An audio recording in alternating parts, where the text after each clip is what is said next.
श्री दुर्गा पञ्चरत्नम्।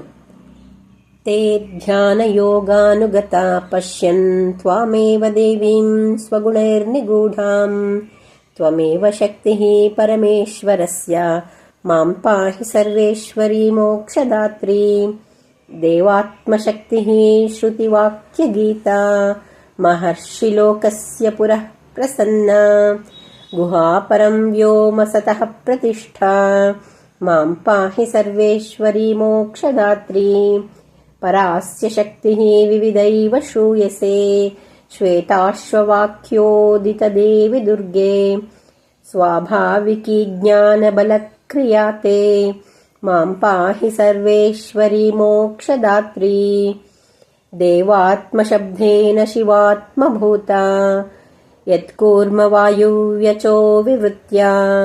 त्वं पाशविच्छेदकरी प्रसिद्धा, मां पाहि सर्वेश्वरी मोक्षदात्री। त्वं ब्रह्मपुच्छा विविधा मयूरी, ब्रह्मप्रतिष्ठास्युपदिष्टगीता। ज्ञानस्वरूपात्मतयाखिलानां, मां पाहि सर्वेश्वरी मोक्षदात्री। इति परमपूज्य श्री चन्द्रशेखरेन्द्र सरस्वती स्वामी कृतं दुर्गा पञ्चरत्नं सम्पूर्णम्।